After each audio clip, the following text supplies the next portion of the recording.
because what you dealing with here is the brotherhood. It's non-stop from this point on in WCW. We take what we want, and after we take Lex Luger and the Giant, we want the gold sucker. Hulk Hogan, we coming for you, nigga. I should point out for the record.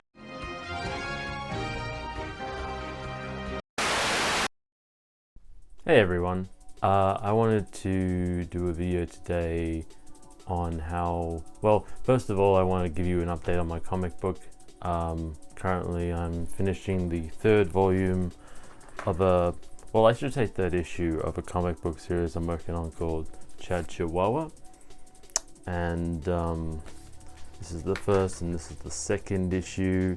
Currently finishing off the final issue like this week.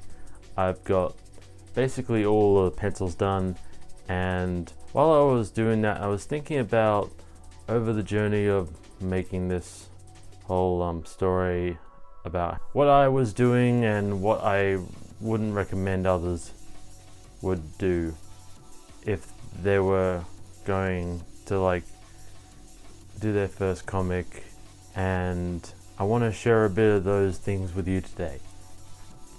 So for this video I've come up with at least 3 things I could think of that I did when I was like drawing and writing my own comic, and I thought they certainly helped at the time, but not necessarily, I wouldn't necessarily recommend others would try it. The first one I think is writing directly onto the page. I would even do this at the thumbnail stage as well.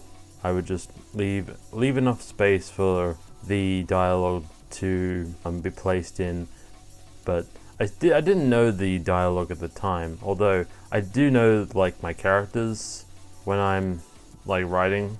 It's not always that difficult if you know your characters well, how they would react to any given circumstance or situation, and I think it's better to have your outline prepared.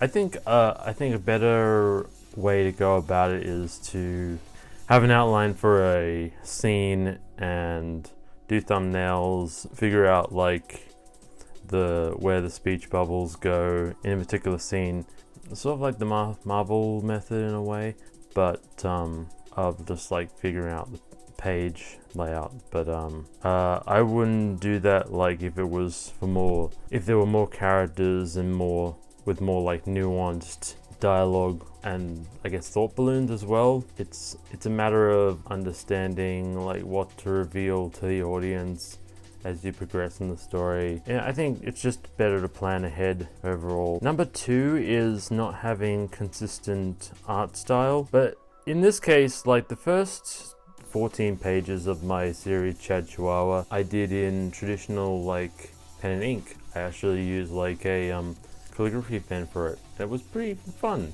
for a while, but soon I discovered like Procreate was a much better tool, and that I like to manage my inks better if they were digital, and I switched over to that almost immediately, and that leaves my pages in the first issue. The pages, you can definitely see the change in quality, I might say, or the lines, you can kind of tell like the lines are a bit uneven, or like there are spaces open where there's like cross hatching, but also the overall line quality is a bit different. But I would say, I think you should figure out what you're most comfortable using at the time, and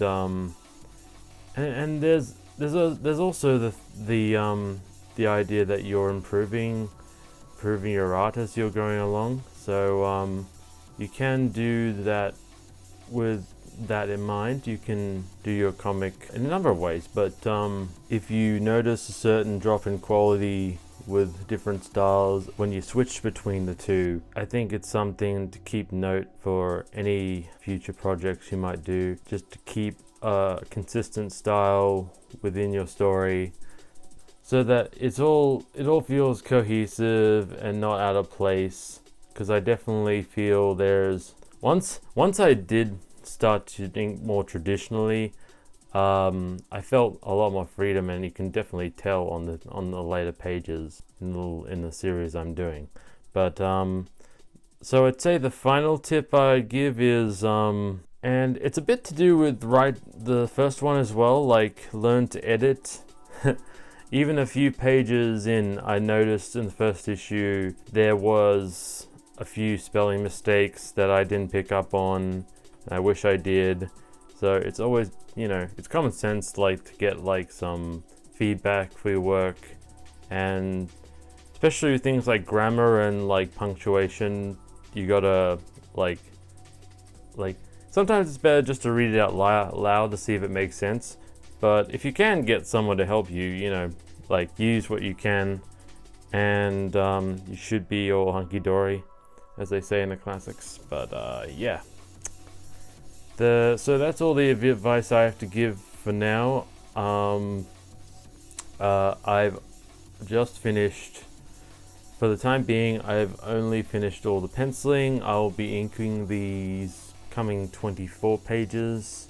I think they're up to 32 now, but I'll be inking them, and you may see some process drawings in later videos. But I hope you've enjoyed this video, and if you did, leave a like and subscribe.